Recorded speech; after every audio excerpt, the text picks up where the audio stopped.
का स्वाध्याय करते हैं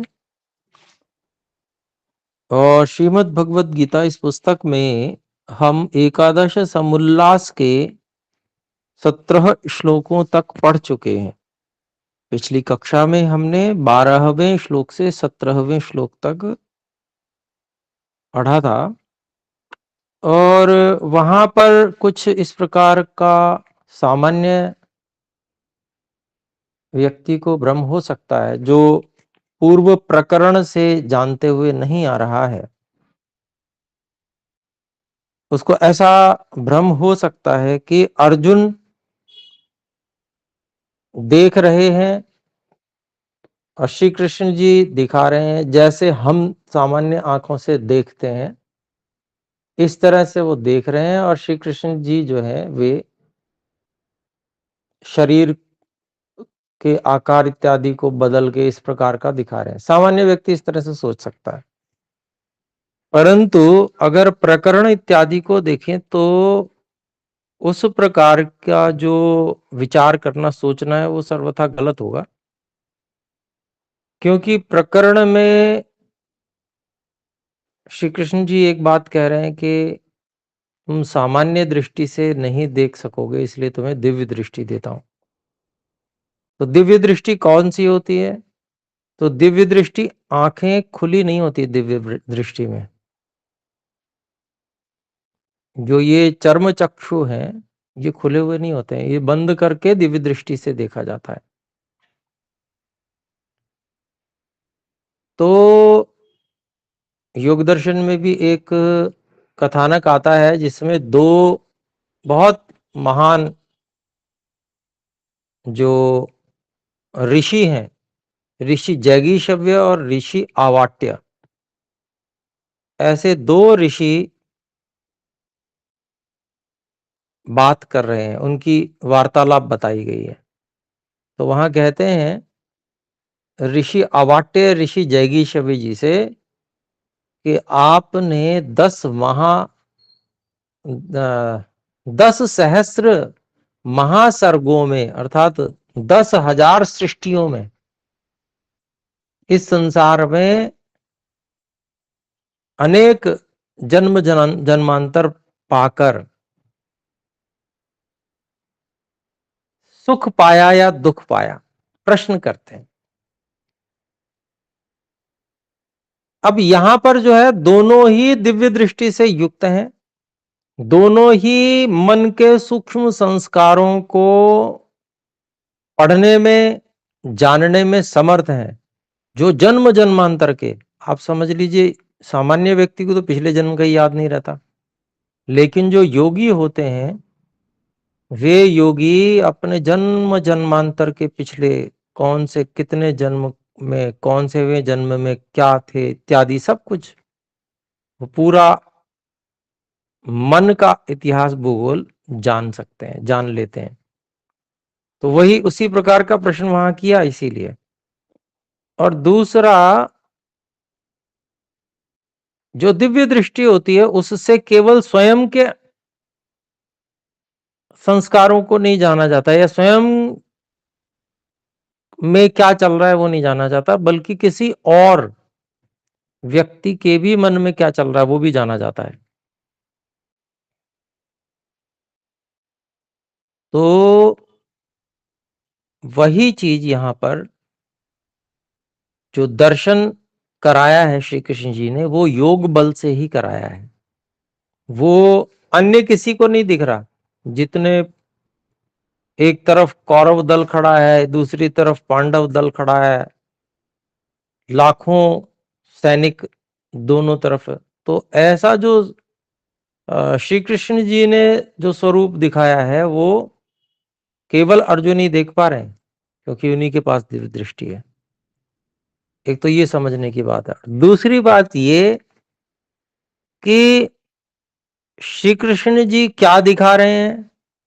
तो श्री कृष्ण जी दिखा रहे हैं यत पिंडे तद ब्रह्मांडे, जो पिंड में है वही ब्रह्मांड में है। जो परमात्मा सर्वव्यापक है वही परमात्मा मेरी अंतर आत्मा में भी है। अब यहां अंतरात्मा में जो परमात्मा का स्वरूप देख रहे हैं श्री कृष्ण जी, उस स्वरूप को यानी कि ईश्वर हिरण्यगर्भ है, अर्थात करोड़ों करोड़ अनंत, हमारे दृष्टि से असंख्य ऐसे सूर्य इन परमात्मा में ही है। अब ये यहां अंदर देख रहे हैं। ईश्वर अग्नि है, मुख है, अर्थात उसमें सब कुछ भस्म हो जाता है। मृत्यु है ईश्वर, उसमें सब जड़ चेतन जगत जो है वो विनाश को प्राप्त होता है इत्यादि। मतलब मैं एक मोटा मोटा थोड़ा सा जो पीछे श्लोकों में बात आई है, तो उनको मैंने कहा कि ये जो कुछ ईश्वर के विषय में श्री कृष्ण जी स्वयं अपनी अंतरात्मा में अनुभव कर रहे हैं, देख रहे हैं,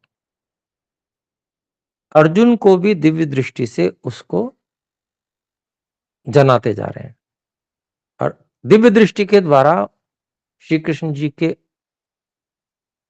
जो, अब यहां पर शरीर शब्द भी आया, तो शरीर का मतलब क्या?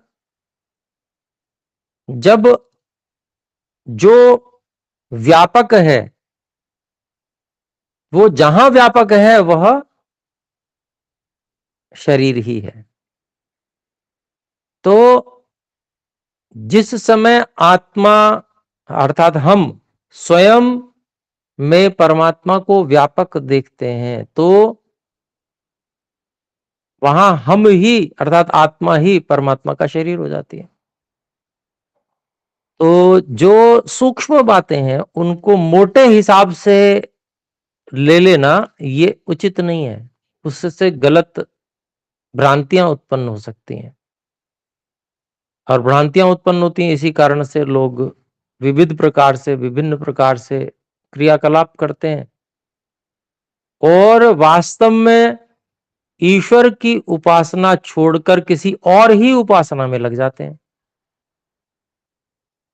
तो वो बेचारे ईश्वर की, जो सच्चा ईश्वर वास्तव में ईश्वर है, उसकी उपासना से वंचित रह जाते हैं। तो इसलिए सही बात समझना बहुत आवश्यक है। तो आइए देखें 18वें श्लोक को। त्वमक्षरं परमं वेदितव्यं त्वमस्य विश्वस्य परं निधानम् त्वमव्ययः शाश्वतधर्मगोप्ता सनातनस्त्वं पुरुषो मतो मे। यहां ये अर्जुन कह रहे हैं, तो अर्जुन कहां देख रहे हैं? दिव्य दृष्टि से, जहां जो श्री कृष्ण जी अनुभव कर रहे हैं परमात्मा का जिस तरीके का, वो ये भी अनुभव कर रहे हैं और कह रहे हैं। श्लोक के रूप में महर्षि व्यास जी ने उसे श्लोकबद्ध कर दिया। तो इसमें अलग अलग करें। त्वम अक्षरम परमम वेदितव्यम त्वम अस्य विश्वस्य परमम निधानम परम निधानम त्वम अव्ययः शाश्वत धर्म गोप्ता सनातनः त्वम पुरुषः मतो मतः मे। और इसका अन्वय इस प्रकार से, त्वम परमं वेदितव्यम अक्षरम असि त्वम अस्य विश्वस्य परम निधानम असि त्वम अव्ययः शाश्वत धर्म गोप्ता असि त्वम मे सनातनः पुरुषः मतः असि। तो वही जो जिस परम पुरुष को श्री कृष्ण जी अनुभव कर रहे हैं अपनी आत्मा में, अंतरात्मा में, उन्हीं के लिए यहां पर अर्जुन संबोधन कर रहे हैं। श्री कृष्ण जी के लिए वो संबोधन नहीं है। श्री कृष्ण जी तो माध्यम है, क्योंकि श्री कृष्ण जी ही उनको वह ज्ञान करवा रहे हैं। इसलिए सीधा ज्ञान करने का सामर्थ्य अर्जुन में नहीं है। वो जितना योग के लिए तपोबल चाहिए, योग बल चाहिए, वो अर्जुन के पास नहीं है, लेकिन श्री कृष्ण जी के पास वो है। तो उन्होंने अपने तपोबल का उपयोग करके कुछ शक्ति अर्जुन को भी प्रदान की। जिसके माध्यम से वो उनको उस अनुभव को देख पा रहे हैं। तो कहते हैं त्वम परमम वेदितव्यम अक्षरम, कहते हैं आपको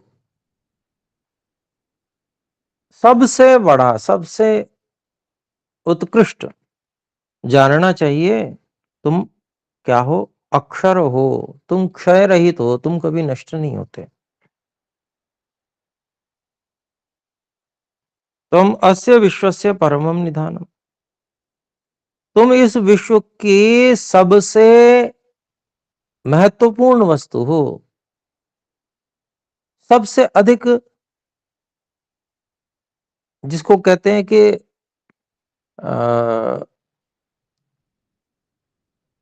सबसे अधिक महत्वपूर्ण धन, संपत्ति आप ही हो। त्वम अव्ययः शाश्वत धर्म गोप्ता, तुम ही अविनाशी हो, अव्यय, खर्च न होने वाले, अविनाशी हो, शाश्वत धर्म गोप्ता, सदा ही, हमेशा ही धर्म की रक्षा करने वाले हो।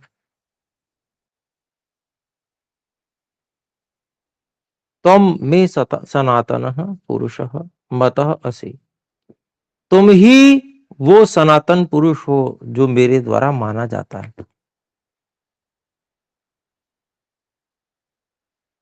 तुम ही वो सनातन पुरुष हो जो मेरे द्वारा माना गया है या माना जाता है। तो ऐसा श्री कृष्ण जी की अंतरात्मा में जो अनुभव है, उसके लिए अर्जुन जी आप जो प्राप्त दिव्य दृष्टि है उससे देखकर कह रहे हैं, ऐसा समझना चाहिए। आइए देखें 19वां श्लोक। अनादिमध्यान्तमनन्तवीर्यमनन्त बाहुं शशिसूर्यनेत्रम् पश्यामि त्वां दीप्तहुताशवक्त्रम् सतेजसा विश्वमिदं तपन्तम्। तो इसके शब्दों को देखें। अनादि मध्य अंत, अनादि मध्य अंतम, अनंत वीर्यम, अनंत बाहुम, शशि सूर्य नेत्रम, पश्यामि त्वाम दीप्त हुत दीप्त हुताश वक्त्रम स्वतेजसा विश्वम इदम तपंतम। और इसका अन्वय इस तरह से, अनादि मध्य अंतम, अनंत वीर्यम, अनंत बाहुम, शशि सूर्य नेत्रम, दीप्त हुताशवक्त्रम, दीप्त हुताशवक्त्रम, इदम विश्वम स्वतेजसा तपंतम त्वाम पश्यामि। दीप्त हुत आश वक्त्रम। तो यहां पर हम देखते हैं इसका अभिप्राय क्या हुआ। अनादि मध्य अंतम, और जो है ये नए तत्पुरुष समास का है, और उसके बाद में आदि मध्य और अंत, ये तीन का समाहार द्वंद्व समास है। तो जो ये नए आरंभ में लगा है वो सबके साथ संयुक्त होगा। अनादि, अमध्य, अनंत, अर्थात जिसका कोई आदि भी नहीं है, प्रारंभ भी नहीं है, जिसका कोई मध्य भी नहीं है, और जिसका कोई अंत भी नहीं है, अर्थात जो सदा है, सदा रहेगा, अब भी सदा से है, सब जगह है, ऐसा। फिर कहते हैं ऐसा अनुभव कर रहे हैं अर्जुन। फिर अनंत वीर्यम, अनंत पराक्रम युक्त हैं आप। फिर कहते हैं अनंत बाहुम, आप में बाहु, सब जगह आपकी क्रिया हो रही है। कोई स्थान ऐसा नहीं जहां परमात्मा, हे परमात्मा आपकी क्रिया ना हो। कोई ऐसा स्थान नहीं जहां आपने कण कण को या पूरे विश्व को धारण किया हुआ ना हो। तो अनंत बाहु, इसलिए जहां आपने सब धारण किया है, जहां आपकी क्रिया चल रही है, वो सब बाहु है आपका। शशि सूर्य नेत्रम, हे परमात्मा, जैसे ये ब्रह्मांड में सूर्य चमक रहा है, चंद्रमा चमक रहा है, इस ये जैसे आपके दो नेत्र हैं, अर्थात आपका प्रकाश सर्वत्र फैला हुआ है, आपकी दृष्टि सर्वत्र है। जैसे सूर्य जब उदय होता है तो जहां पर सूर्य का प्रकाश सीधा नहीं भी पहुंच पाता है, बहुत अंदर कोठरी होगी, वहां भी कुछ ना कुछ प्रकाश सूर्य का पहुंच ही जाता है। अभिप्राय क्या है कि वो जिसको कहते हैं परावर्तन, इधर से टकराया, उधर से टकराया, टकरा टुकरू के वो वहां पर पहुंच ही जाता है। तो कोई कोना इस विश्व का ऐसा नहीं रहता है जहां सूर्य का प्रकाश किंचित मात्र भी न पहुंच पाए। लगभग लगभग ऐसी स्थिति रहती है। तो यहां पर परमात्मा के नेत्रों की तुलना की है।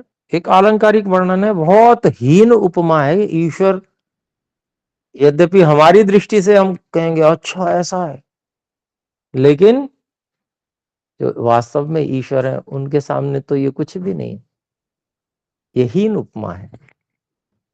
फिर आगे कहते हैं दीप्त हुत अशवक्त्रम, अर्थात मुख में जो खा रहा है दीप्त आहुतियों को, इदम विश्वम स्व तेजसा तपंतम, इस सारे के सारे विश्व को अपने तेज से तपाने वाले हे परमात्मा त्वाम पश्यामि, तुमको मैं देख रहा हूं। अब ये ऐसी स्थितियां जो हैं, ये जो जब अपनी आत्मा में, अंतरात्मा में का साक्षात्कार, परमात्मा का साक्षात्कार होता है, तो ये सब कुछ ईश्वर जनाते हैं। मतलब कि क्या स्वरूप है, जिससे जितने उतना जनाते हैं जितना व्यक्ति में सामर्थ्य है जानने का, वरना तो परमात्मा अनंत है, पूरा जान ही नहीं सकता, संभव ही नहीं, समर्थ ही, कोई समर्थ ही नहीं हो सकता उसका। लेकिन अधिकतम परमात्मा कृपा करके योगियों को जनाते हैं।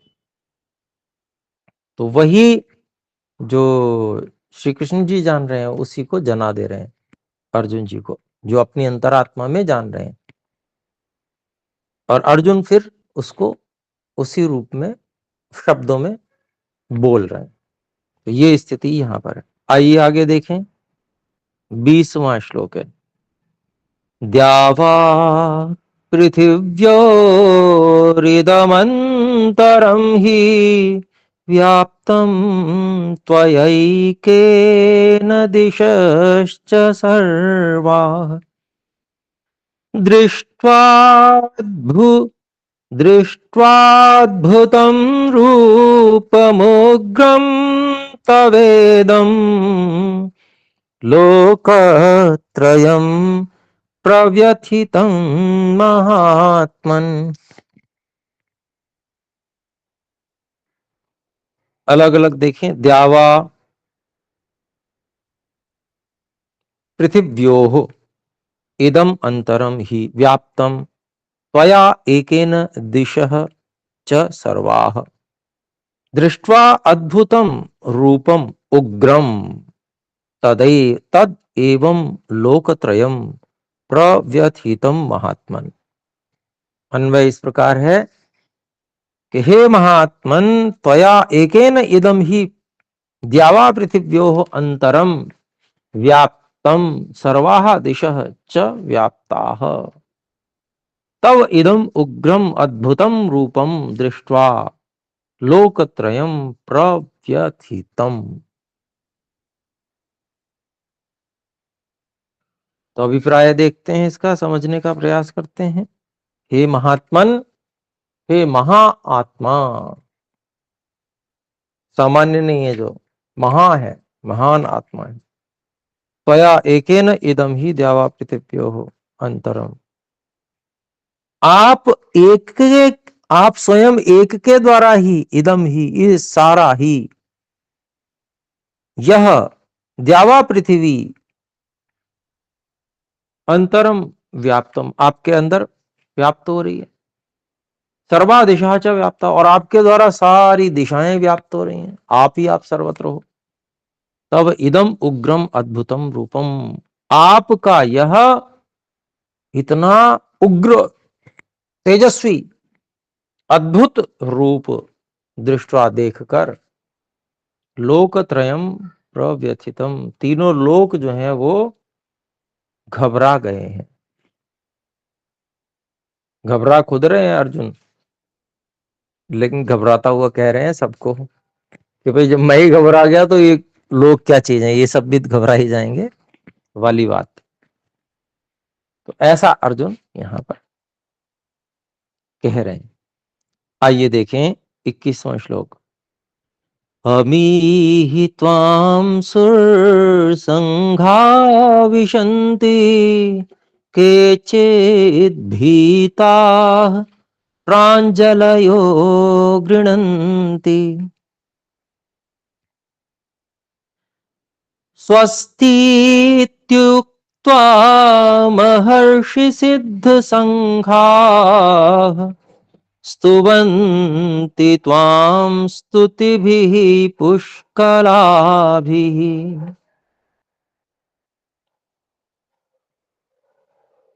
अलग अलग करें शब्दों को। अमी ही त्वां सुरसंघा विशन्ति केचित् भीताः प्राञ्जलयो गृह्णन्ति, प्राञ्जलयः गृह्णन्ति। स्वस्ति इति उक्त्वा महर्षि सिद्ध संघाः स्तुवन्ति त्वां स्तुतिभिः पुष्कलाभिः। तो यहां पर इसका अन्वय इस प्रकार है। अमी ही सुर संघाः त्वां विशन्ति केचित् भीताः प्राञ्जलयः गृह्णन्ति महर्षि सिद्ध संघाः स्वस्ति इति उक्त्वा त्वां पुष्कलाभिः स्तुतिभिः स्तुवन्ति। तो कह रहे हैं कि भाई देखिए, अमी ही सुर संघाः, ये सारे देवताओं के समूह त्वां विशन्ति, आप में ही प्रवेश कर रहे हैं। जितने भी जड़ देव हैं, पृथ्वी जल अग्नि वायु आकाश, ये जड़ देव हैं, ये सब देव हैं क्योंकि देते हैं। अग्नि क्या है? उष्णता देती है, प्रकाश देती है इत्यादि, इसलिए देव है। तो ये जितने भी देवों के समूह हैं, ये सब आप में प्रवेश कर रहे हैं। केचित भीताः, कुछ डरे हुए हैं, प्रांजलय, जिन्होंने अपनी अंजलि बांध रखी है, नमन कर रखा है, हाथ जोड़ रखे हैं, और गृणंती, और वो गिड़गिड़ा रहे हैं आपके सामने। या इस कैसे कहते हैं, ऐसा भी कह सकते हैं कि आपका गुणगान कर रहे हैं। महर्षि सिद्ध संघाः, जो ऋषि महर्षि और सिद्ध पुरुष हैं, उनका जो समूह है, स्वस्ति इति उक्त्वा, कल्याण हो ऐसा कहकर, त्वाम पुष्कलाभि स्तुतिभिः स्तुवन्ति, आपकी बहुत सारी स्तुतियों से आपका स्तवन करते हैं, आप की प्रशंसा करते हैं। तो ये जो यहाँ पर अर्जुन जी ने बताया, तो ये वास्तविकता है। परमात्मा की स्तुति सब जगह सब लोग कर रहे हैं। स्वयं श्री कृष्ण जी भी परमात्मा की स्तुति अंदर ही अंदर अपने अंतरात्मा में कर रहे हैं। तो जो बेचारे नासमझ लोग होते हैं, तो वो श्री कृष्ण जी को ही परमात्मा समझने लगते हैं। श्री कृष्ण जी तो भक्त हैं, योगी हैं, योगी राज हैं, और उनसे, उनके जैसा ईश्वर भक्त ढूंढना कठिन हो जाए, इतने अच्छे ऐसे वो ईश्वर भक्त हैं। तो आइए अभी यहीं तक रखते हैं, समय हो गया। एक बार हम सब मिलकर ओम का उच्चारण करें। ओम।